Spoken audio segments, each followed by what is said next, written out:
छोटा लादेन की तख्तापलट के बाद से बांग्लादेश में कट्टरपंथी मौलानाओं ने कोहराम मचा दिया और अब इन जहरीले जिहादियों को कट्टरपंथ के पोस्टर बॉय का सहारा मिला। बांग्लादेश का छोटा लादेन कहीं आतंकी को जेल से रिहा कर दिया गया और अब अंदाजा ही लगाया जा सकता है कि बांग्लादेश का क्या होने वाला है। इस आजादी के ऐलान के बाद से ये तय हो गया कि बांग्लादेश अब कट्टरपंथ का गुलाम बनने जा रहा है। कल तक जो जहरीला जिहादी मौलाना जेल में बंद था, वो अब खुली हवा में सांस ले रहा है और इस खबर के आने के बाद से ये तय हो गया कि अब बांग्लादेश में मजहब के नाम पर मुजाहिदीनों की फौज बनने वाली, क्योंकि तख्तापलट के बाद अब बांग्लादेश का लादेन जेल से बाहर आ गया। बांग्लादेश के लादेन की रिहाई के बाद ये तय हो गया कि अब बांग्लादेश में छोटा लादेन और कट्टरपंथी मिलकर बांग्लादेश को हिंसा की आग में झोंक देंगे। बांग्लादेश में पहले से ही कट्टरपंथी मौलानाओं ने आवाम के अंदर मजहबी जहर घोल रखा था, लेकिन अब इन्हें उस शख्स का साथ मिल गया है जो अकेले अपने दम पर खून की नदियां बहा सकता है। नाम है मोहम्मद जसीमुद्दीन रहमानी और छोटा लादेन।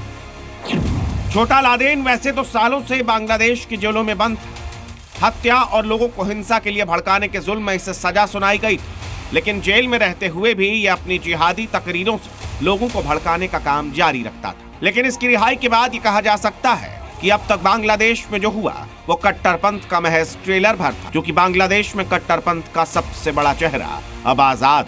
मोहम्मद यूनुस नहीं, तारिक रहमान नहीं, खालिद जिया भी नहीं। बांग्लादेश की राजनीति में अब ये चेहरे बहुत पीछे छूट गए, क्योंकि बांग्लादेश की पहचान अब छोटा लादेन से होगी, ठीक वैसे जैसे एक वक्त अफगानिस्तान की उसामा बिन लादेन से हुआ करती थी। छोटा लादेन का असली नाम मोहम्मद जसीमुद्दीन रहमानी है, जो अलकायदा से मान्यता प्राप्त कट्टर आतंकी संगठन अंसारुल्लाह बांग्ला का मुखिया है।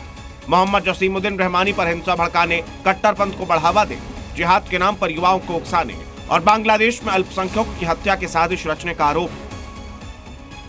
छोटा लादेन यूं तो ऑडियो तकरीरें जारी करता था, लेकिन उसकी रिहाई से पहले उसने एक जिहादी ट्रेलर जारी कर दिया था। 17 अगस्त को जब छोटा लादेन बेल पर बाहर आया था, तब उसने अपने इरादे साफ कर दिए थे। मोहम्मद जसीमुद्दीन रहमानी 12 अगस्त 2013 को गिरफ्तार हुआ। 31 दिसंबर 2015 को इसे 5 साल की सजा सुनाई गई। छोटा लादेन पर 6 हत्याओं के केस दर्ज है। कई मामलों में सुनवाई अभी भी जारी है। 2013 से मोहम्मद जसीमुद्दीन जेल में ही बंद था। बीते 11 साल से आतंकी मोहम्मद जसीमुद्दीन सलाखों के पीछे कैद था, लेकिन जेल से ही ऑडियो संदेश जारी कर बांग्लादेश में कट्टरपंथ को बढ़ावा दे रहा था। कट्टरपंथी सोच को हवा देने के लिए, हिंदुओं के खिलाफ हिंसा को भड़काने के लिए, जिहाद के नाम पर बांग्लादेश के युवाओं को उकसाने के लिए बांग्लादेश का छोटा लादेन धर्म का सहारा लेता था।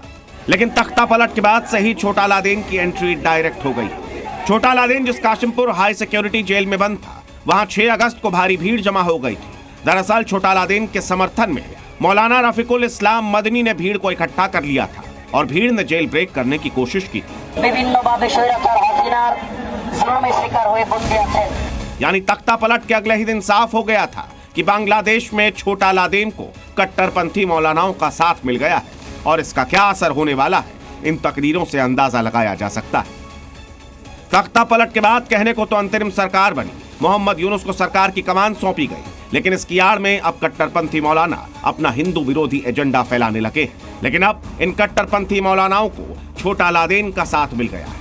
बांग्लादेश की सियासत में अब तक ये आवाज और चेहरा बहुत जाना पहचाना नहीं था, लेकिन अब यही वो चेहरा है जो बांग्लादेश की राजनीति को प्रभावित करेगा। ब्यूरो रिपोर्ट, जी मीडिया।